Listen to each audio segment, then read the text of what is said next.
বাংলা চলচ্চিত্রের ইতিহাসে যত অনবদ্য জুটি এসেছে তাদের মধ্যে শাবানা ও আলমগীর জুটি একেবারে এক অভিনব নাম। তাদের পর্দার কেমিস্ট্রি ছিল এমন যা দর্শকের মন ছুঁয়ে যেত। পারিবারিক গল্প, সামাজিক দাম্পত্য, আবেগময় সংকট সব বিষয়েই তাদের উপস্থিতি এক গভীর অনুভূতি নিয়ে আসত। তারা প্রথম যৌথভাবে কাজ করেছিলেন ১৯৭৩ সালে সিরাজুল ইসলাম ভূঁইয়া পরিচালিত দস্যুরানী ছবিতে। এরপর থেকে প্রায় ১৩০টি ছবিতে তারা জুটি হয়ে অভিনয় করেছেন।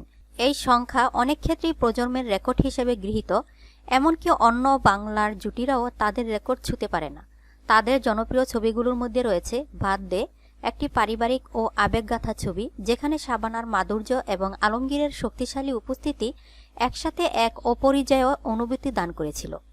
অস্বীকার, মরণের পরে, গরিবের বউ, রাগ অনুরাগ এইসব ছবিতে তাদের পার্টনারশিপ শুধু ব্যবসা সফলই ছিল না, দর্শকের আবেগেরও স্তর গভীর করেছে। তাদের শততম সিনেমা ছিল সংসারের সুখ দুঃখ, ১৯৯৫ সালে মুক্তি পাওয়া একটি স্মরণীয় চলচ্চিত্র, এবং তাদের শেষ জুটি ছবিগুলোর মধ্যে ছিল গড়ে গড়ে যুদ্ধ, যা মুক্তি পায় ২০০০-এ।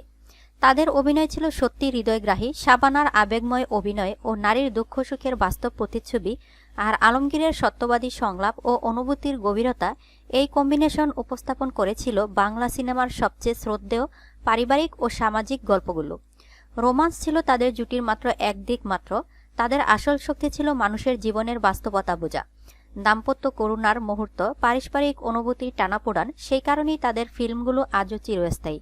শাবানা ও আলমগীর শুধু একটি সিনেমার জুটি নন, তারা বাংলা চলচ্চিত্রের এক অধ্যায়ের প্রতীক, একটি জনপ্রিয় মাধুর্য যা সময়ের সঙ্গে আবেগ হারায়নি। বন্ধুরা, কমেন্টে বলুন আপনার প্রিয় শাবানা আলমগীর ছবি কোনটি। তাদের যে কোনো একটি মুহূর্ত আপনার হৃদয়ে গেঁথে আছে, শেয়ার করুন। আর যদি ভিডিওটি ভালো লাগে, লাইক, শেয়ার ও সাবস্ক্রাইব করতে ভুলবেন না। আমি আরও এমন বাংলা সিনেমার গোপন ইতিহাস নিয়ে আসব। ভিডিওটি শেষ পর্যন্ত দেখার জন্য অসংখ্য ধন্যবাদ।